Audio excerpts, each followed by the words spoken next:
എല്ലാറ്റിനും ഒരു സമയമുണ്ട് എന്ന് പറയുന്ന സഭാപ്രസംഗി ഇങ്ങനെ പറയുന്നു.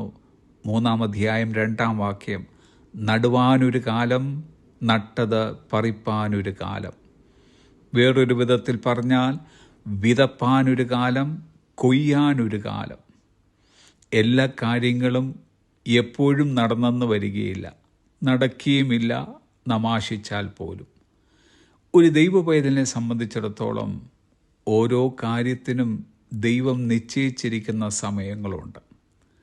നാം എല്ലാവരും ഒരു കൊയ്ത്ത് കാലത്തിനായി കാത്തിരിക്കുന്നവരാണ്. നാം കഷ്ടപ്പെട്ടതിനും അധ്വാനിച്ചതിനും പ്രവർത്തിച്ചതിനും തക്കതായ ഒരു പ്രതിഫലം ന്യായമായി നാം എല്ലാവരും ആഗ്രഹിക്കുന്നു. നാം കണ്ണുനീരോടെയാണ് വിതച്ചതെങ്കിൽ ആർപ്പോട് കൊയ്യുവാനിടയാകുമെന്ന് തിരുവചനം ഉറപ്പ് തരുന്നുണ്ട്. ഭൗതിക തലത്തിലുള്ള വിവിധങ്ങളായ കൊയ്ത്ത് നടക്കുവാൻ നാം എല്ലാവരും ആഗ്രഹിക്കുകയും അതിനായി കാത്തിരിക്കുന്നവരുമാണ്.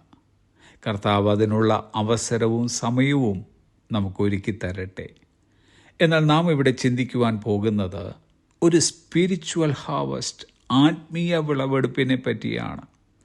നമ്മെ ഏൽപ്പിച്ചിരിക്കുന്ന ദൗത്യം, നമ്മിലെ കൃപാവരങ്ങൾ, നമ്മിൽ പകർന്നിരിക്കുന്ന പരിശുദ്ധാത്മാവിൻ്റെ ശക്തി, ഇവ നിമിത്തം നാം വിതയ്ക്കുന്നതിന് തക്കതായി കൊയ്യുവാനിടയാകും. പെന്തക്കോസ്ത് നാളിൽ കാത്തിരുന്ന 120 മേൽ പരിശുദ്ധാത്മാവ് വരികയും അവർ ശക്തി ലഭിച്ചിട്ട് യേശുക്രിസ്തുവിൻ്റെ സുവിശേഷം ആത്മനിറവോടെ വിതയ്ക്കുകയുണ്ടായി. അന്ന് ആ വിതയ്ക്ക് തക്കതായ ഒരു കൊയ്ത്തുമുണ്ടായി. 3000 പേർ രക്ഷിക്കപ്പെട്ട് ദൈവസഭയോട് ചേർന്നു. മശിഹായെ കണ്ട ശമരിയക്കാരത്തി പറഞ്ഞ സാക്ഷ്യം നിമിത്തമുണ്ടായ വിളവെടുപ്പത്രേ ശമരിയാദേശത്തിൽ പലരും കർത്താവിൽ വിശ്വസിപ്പാനിടയായത്.